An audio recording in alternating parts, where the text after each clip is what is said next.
Hello ladies and gentlemen, I am doing a series group here about Foundation 1, which is a core course or core of creating art. There's all kinds of tricks and trades and secrets to creating art, and in these units, in these video series, I'm going to show you different different tricks to help you improve your foundation skills so you become better artists. I will teach you rules, artists break rules, but in my philosophy, you need to learn these rules before you break them. So I'm going to list some of the supplies that I'm going to be using in these different videos. Some supplies I might not list that we'll need later on, but between each video, I will show you what supplies you need.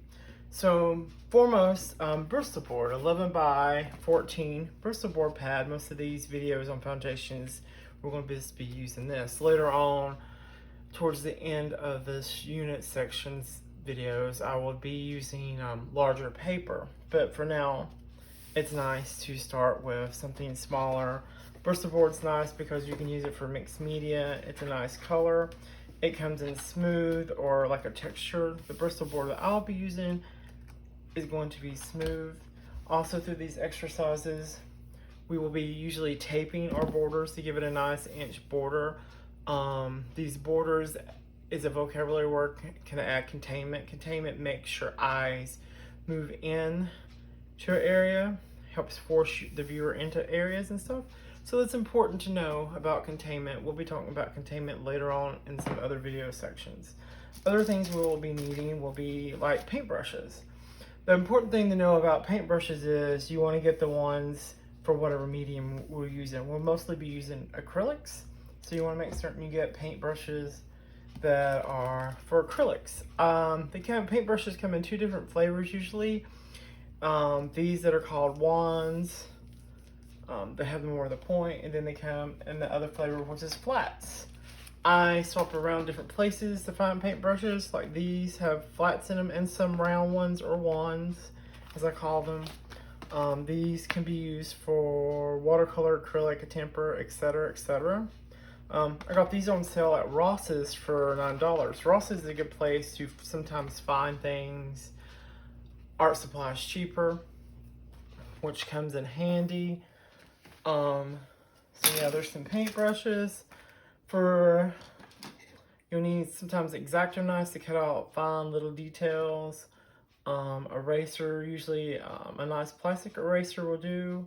Also have a kneaded eraser right here. I'll show you later how to use these. They're kind of like bubble gum, which is kind of nice. You need some good drawing pencils. Ebony works really well. Throughout these units, I'm going to teach you how to do tracing. So if you create a design in your sketchbook, how to blow it up and then trace it onto something bigger like this. When this has its tape border on it, it will make it like 8.5 by 11, which is like a perfect printer size. Sharpies come in real handy for things. Also, I have a pencil sharpener. This type will do okay. I prefer the ones that the ones you got in the wall that you plug up. But whatever you have, whatever you have. My favorite type of rulers are these type. They have the cork backing because they don't slip as much. So I recommend if you don't have a ruler with a cork backing on it, that you go get one. So this is the basic supplies to start out with most of anything that we're going to be doing with these videos. Later on, we'll be talking about value scale and such. We'll be using black and white paint, and then we'll move on to talking about color theory stuff, using colored paint and whatnot. But this is the list of the basic supplies, except for getting colored paint and black and white paint, which we will talk about later on. If you have any questions, feel free to email me. Thank you.